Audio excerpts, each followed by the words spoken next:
ಎಲ್ರಿಗೂ ನಮಸ್ಕಾರ ಸ್ನೇಹಿತರೆ. ಎಲ್ಲರೂ ಕೂಡ ಈಗ 15ನೇ ಕಂತಿನ ಹಣ ಯಾವಾಗ ಬರುತ್ತೆ ಅಂತ ವೆಯ್ಟ್ ಮಾಡ್ತಾ ಇದ್ರ. ಈಗ 15ನೇ ಕಂತಿನ ಈ ಮಹಿಳೆಯರಿಗೆ ಮಾತ್ರ ಬರ್ತಾ ಇದೆ. ಯಾರಿಗೆ ಈ ಒಂದು 15ನೇ ಕಂತಿನ ಹಣ ಬರುತ್ತೆ, ಯಾವ ಒಂದು ಜಿಲ್ಲೆಗಳಿಗೆ ಈ 15ನೇ ಕಂತಿನ ಹಣ ಮೊದಲು ಬಂದು ತಲುಪ್ತಾ ಇದೆ ಅಂತ ನಿಮಗೆ ತಿಳಿಸ್ಕೊಡ್ತೀನಿ. ಹೌದು ವೀಕ್ಷಕರೇ, ನೀವೆಲ್ಲರೂ ಕೂಡ ಈಗ 15ನೇ ಕಂತಿನ ಹಣ ಯಾವಾಗ ಬರುತ್ತೆ ಅಂತ ವೆಯ್ಟ್ ಮಾಡ್ತಾ ಇದ್ರಿ. ಇಲ್ಲಿ ಕೆಲವೊಂದಿಷ್ಟು ಫಲಾನುಭವಿಗಳು ಹೇಳ್ತಾ ಇದ್ರಿ ನಮಗೆ 12, 13, 14ನೇ ಕಂತಿನ ಹಣ ಬಂದಿಲ್ಲ, ಹಾಗಾದ್ರೆ 15ನೇ ಕಂತಿನ ಹಣ ಬರ್ತಾ ಅಂತ ಕೂಡ ಕೇಳ್ತಾ ಇದ್ರಿ. ಹಾಗಾದ್ರೆ ಇಲ್ಲಿ ಲಕ್ಷ್ಮೀ ಹೆಬ್ಬಾಳ್ಕರ್ ಅವರ ಕಡೆಯಿಂದ ಒಂದು ಬಿಗ್ಗೆಸ್ಟ್ ಮಾಹಿತಿ ಬಂದಿರುವಂತದ್ದು, ಇಲ್ಲಿ ರಾಜ್ಯ ಸರ್ಕಾರದ ಕಡೆಯಿಂದ 15ನೇ ಕಂತಿನ ಹಣವನ್ನ ಜಮಾ ಮಾಡ್ತಾ ಇದ್ದಾರೆ. ಆದ್ರೆ ಯಾವ ಜಿಲ್ಲೆಗಳಿಗೆ ಮೊದಲು ಬಂದು ತಲುಪ್ತಾ ಇದೆ ಅಂತ ನಿಮ್ಗೆ ತಿಳಿಸ್ಕೊಡ್ತೇನೆ. ಅದಕ್ಕಿಂತ ಮುಂಚೆ ನೀವೆಲ್ಲ ಏನ ಮಾಡಬೇಕು ಅಂತಂದ್ರೆ, ಯಾರು ಈ ಒಂದು ವಿಡಿಯೋನ ನೋಡ್ತಿದ್ದೀರಾ ಪ್ರತಿಯೊಬ್ರು ಕೂಡ ನಮ್ಮ ಚಾನಲ್ಗೆ ಸಬ್ಸ್ಕ್ರೈಬ್ ಮಾಡ್ಕೊಳ್ಬೇಕಾಗುತ್ತೆ.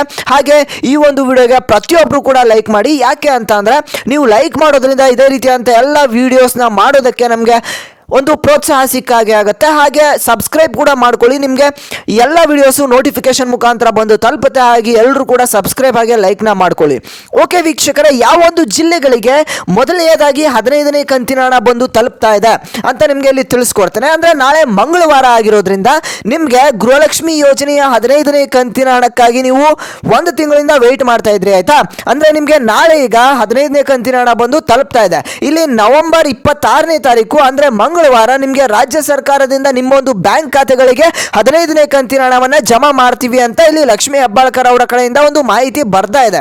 ಏನು ಅಂತ ಅಂದ್ರೆ, ಇಲ್ಲಿ ನಿಮಗೆ ಯಾವ ಜಿಲ್ಲೆಗಳಿಗೆ ಮೊದಲು ಬಂದು ಹಣ ಟ್ರಾನ್ಸ್ಫರ್ ಆಗುತ್ತೆ ಅಂತ ನಿಮಗೆ ಇಲ್ಲಿ ತಿಳಿಸ್ಕೊಡ್ತಾನೆ. ಇಲ್ಲಿ ಮೊದಲನೇದಾಗಿ 4 ಹಂತದಲ್ಲಿ ಈ ಒಂದು ಗೃಹಲಕ್ಷ್ಮಿ ಯೋಜನೆಯ 15ನೇ ಕಂತಿನ ಹಣ ಬಂದು ತಲುಪ್ತಾ ಇರುವಂಥದ್ದು. ಇಲ್ಲಿ ಮೊದಲನೇ ಹಂತದಲ್ಲಿ ನೀವು ನೋಡೋದಾದ್ರೆ ಬೆಂಗಳೂರು ನಗರ, ಬೆಂಗಳೂರು ಗ್ರಾಮಾಂತರ, ರಾಮನಗರ, ಚಿಕ್ಕಬಳ್ಳಾಪುರ, ಚಿತ್ರದುರ್ಗ, ದಾವಣಗೆರೆ, ಕೋಲಾರ, ಶಿವಮೊಗ್ಗ ಹಾಗೆ ತುಮಕೂರು, ಈ ಒಂದಿಷ್ಟು ಜಿಲ್ಲೆಗಳಿಗೆ 15ನೇ ಕಂತಿನ ಹಣ ಏನಿದೆ ಮೊದಲು ಬಂದು ತಲುಪ್ತಾ ಇದೆ ಅಂತಾನೆ ಹೇಳ್ಬೋದು. ಹಾಗೆ ಎರಡನೇ ಹಂತದಲ್ಲಿ ಬಾಗಲಕೋಟೆ, ಬೆಳಗಾವಿ, ವಿಜಯಪುರ, ಗದಗ, ಧಾರವಾಡ, ಉತ್ತರ ಕನ್ನಡ, ಹಾವೇರಿ, ಈ ಜಿಲ್ಲೆಗಳಿಗೆ ಎರಡನೇ ಹಂತದಲ್ಲಿ ಗೃಹಲಕ್ಷ್ಮಿ ಯೋಜನೆಯ 15ನೇ ಕಂತಿನ ಹಣ ಜಮಾ ಆಗ್ತಾ ಇದೆ ವೀಕ್ಷಕರೇ. ಹಾಗಾದರೆ ಮೂರನೇ ಹಂತದಲ್ಲಿ ಚಾಮರಾಜನಗರ, ಚಿಕ್ಕಮಗಳೂರು, ದಕ್ಷಿಣ ಕನ್ನಡ, ಹಾಸನ, ಕೊಡಗು, ಮಂಡ್ಯ, ಮೈಸೂರು ಮತ್ತು ಉಡುಪಿ, ಈ ಜಿಲ್ಲೆಗಳಿಗೆ ವೀಕ್ಷಕರೇ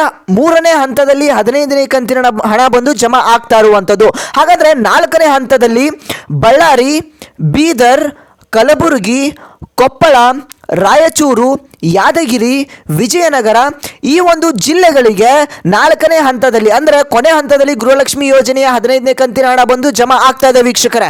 ನಿಮ್ಗಿನ್ನೂ ಕೂಡ 12, 13, 14ನೇ ಕಂತಿನ ಹಣ ಬಂದಿಲ್ಲ ಅಂತಂದ್ರೆ ಈ 15ನೇ ಕಂತಿನ ಹಣ ಬರೋದಿಲ್ಲ ಅಂತಾನೆ ಹೇಳ್ಬೋದು. ಹಾಗಾದ್ರೆ 14ನೇ ಕಂತಿನ ಹಣ ಬಂದಿಲ್ಲ ನಮಗೆ ಅಂತ ಅನ್ನೋರಿಗೆ ಒಂದು ಗುಡ್ ನ್ಯೂಸ್ ಇದೆ. ಏನು ಅಂತ ಅಂದ್ರೆ 14 ಪ್ಲಸ್ 15ನೇ ಕಂತಿನ ಹಣ, 2 ಕಂತಿನ ಹಣ ನಿಮಗೆ ಸೇರಿ 4,000 ರೂಪಾಯಿ ಹಣ ಜಮಾ ಆಗುತ್ತೆ. ಅಂದ್ರೆ ಇಲ್ಲಿ ಮೊದಲು ನಿಮಗೆ 14ನೇ ಕಂತಿನ ಹಣ ಬಂದಿಲ್ಲ ಅಂತಂದ್ರೆ ನಾಳೆ ನಿಮಗೆ 100% 14ನೇ ಕಂತಿನ ಹಣ ಬಂದು ತಲುಪುತ್ತೆ 2,000 ರೂಪಾಯಿ. ಅದಾದ್ಮೇಲೆ ನಿಮಗೆ 15ನೇ ಕಂತಿನ ಹಣ ಏನಿದೆ ಅದು ಕೂಡ 2,000 ರೂಪಾಯಿ ಬಂದು ತಲುಪುತ್ತೆ ವೀಕ್ಷಕರ. ಇಲ್ಲಿ ಟೋಟಲ್ ಆಗಿ 4,000 ರೂಪಾಯಿ ಹಣ ನಿಮಗೆ ಆದಷ್ಟು ಬೇಗನೆ ಬಂದು ತಲುಪುತ್ತೆ ಅಂತ ಹೇಳ್ಬೋದು. ಯಾಕೆ ಅಂತ ಅಂದ್ರೆ ನಿಮಗೆ ಇದೇ ಒಂದು ನವೆಂಬರ್ ಕೊನೆಯಲ್ಲಿ ನಿಮಗೆ 16ನೇ ಕಂತಿನ ಹಣ ಕೂಡ ಅವರು ಜಮಾ ಮಾಡಬೇಕಾಗತ್ತೆ.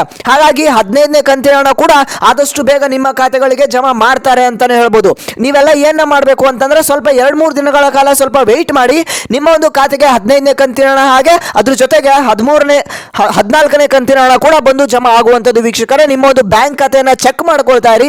ಪೆಂಡಿಂಗ್ ಹಣ ಕೂಡ ಯಾರಿಗೆ 12, 13ನೇ ಕಂತಿನ ಹಣ ಕೂಡ ಬಂದಿಲ್ಲ, ಅವರ ಒಂದು ಡಾಕ್ಯುಮೆಂಟ್ಸ್ ಎಲ್ಲ ಕರೆಕ್ಟ್ ಆಗಿ ಇದೆಯಾ, ನಿಮ್ಮ ಒಂದು ಡಾಕ್ಯುಮೆಂಟ್ಸ್ ಏನಾದರೂ ಕರೆಕ್ಟ್ ಆಗಿ ಇಲ್ಲ ಅಂತ ಅಂದ್ರೆ ನಿಮಗೆ ಹಣ ಬರೋದಿಲ್ಲ ಅಂತಾನೆ ಹೇಳ್ಬೋದು. ನಿಮ್ಮ ರೇಷನ್ ಕಾರ್ಡ್ ಏನಾದರೂ ರದ್ದಾಗಿದೆ ಇಲ್ವಾ ಅಂತ ನೀವು ಚೆಕ್ ಮಾಡ್ಕೋಬೇಕಾಗುತ್ತೆ. ರೇಷನ್ ಕಾರ್ಡ್ ಸ್ಟೇಟಸ್ ಅನ್ನು ಚೆಕ್ ಮಾಡ್ಕೊಳ್ಳಿ. ಅದಾದ್ಮೇಲೆ ನಿಮ್ಮ ಡಾಕ್ಯುಮೆಂಟ್ಸ್ ಎಲ್ಲ ಯಾವುದು ಫೇಕ್ ಇಲ್ವಾ ಅಂತಾನು ಕೂಡ ಚೆಕ್ ಮಾಡ್ಕೊಳ್ಳಿ.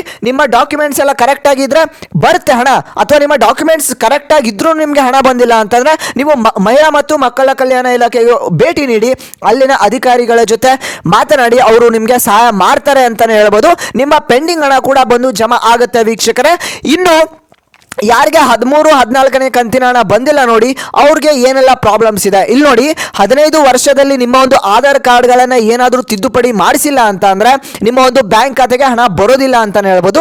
ಅದಾದಮೇಲೆ ನಿಮ್ಮ ಒಂದು ರೇಷನ್ ಕಾರ್ಡ್ಗೆ ಆಧಾರ್ ಕಾರ್ಡ್ ಏನಾದರೂ ಲಿಂಕ್ ಆಗಿಲ್ಲ ಅಂತಂದರೆ ಅವರು ಕೂಡ ಹಣ ಬರೋದಿಲ್ಲ. ಅವರ ಒಂದು ರೇಷನ್ ಕಾರ್ಡ್ ಏನಿದೆ ಅದು ಕ್ಯಾನ್ಸಲ್ ಆಗುವಂಥ ಚಾನ್ಸಸ್ 100% ಇದೆ ವೀಕ್ಷಕರೇ. ನಿಮ್ಮ ಒಂದು ರೇಷನ್ ಕಾರ್ಡ್ APL ಆದರೂ ಆಗಿರಲಿ, BPL ಆದರೂ ಆಗಿರಲಿ, ಎರಡು ರೇಷನ್ ಕಾರ್ಡ್ ಕೂಡ ಕ್ಯಾನ್ಸಲೇಷನ್ ಆಗುವಂಥದ್ದು. ಇವೆರಡನ್ನು ಕೂಡ ನೀವು ಮಾಡಿರಲೇಬೇಕು. ನಾಳೆಯಿಂದ ನಿಮಗೆ 15ನೇ ಕಂತಿನ ಹಣ ಎಲ್ಲ ಜಮಾ ಆಗುವಂಥ ಚಾನ್ಸಸ್ ಎಲ್ಲ ಇದೆ ವೀಕ್ಷಕರೇ. ಇದು ಸರ್ಕಾರದ ಕಡೆಯಿಂದ ಬಂದಿರುವಂಥ ಮಾಹಿತಿ. ಇನ್ನೂ ಯಾರು ನಮ್ಮ ಚಾನಲ್ಗೆ ಸಬ್ಸ್ಕ್ರೈಬ್ ಮಾಡ್ಕೊಂಡಿಲ್ಲ, ಇದೇ ಥರದ ಎಲ್ಲ ಅಪ್ಡೇಟ್ಸ್ಗಾಗಿ ಈ ಕೂಡಲೇ ಎಲ್ಲರೂ ಕೂಡ ಸಬ್ಸ್ಕ್ರೈಬ್ ಮಾಡ್ಕೊಳ್ಳಿ. ಹಾಗೆ ಈ ಒಂದು ವಿಡಿಯೋಗೆ ತಪ್ಪದೆ ಎಲ್ಲರೂ ಕೂಡ ಲೈಕ್ನ ಮಾಡಿ, ಹಾಗೆ ಪ್ರತಿಯೊಬ್ಬರು ಕೂಡ ಈ ಒಂದು ವಿಡಿಯೋ ತಲುಪೋ ಹಾಗೆ ಶೇರ್ ಮಾಡಿ. ಈ ಒಂದು ವಿಡಿಯೋನ ನಿಮ್ಮ ವಾಟ್ಸಪ್ ಗ್ರೂಪ್ ಆಗಿರ್ಬೋದು, ಹಾಗೆ ಎಲ್ಲ ಕಡೆನೂ ಕೂಡ ಶೇರ್ ಮಾಡಿ ಅಂತ ಹೇಳ್ತಾ ನಾನು ಮತ್ತೆ ಮುಂದಿನ ಒಂದು ವಿಡಿಯೋದಲ್ಲಿ ಸಿಗ್ತೇನೆ.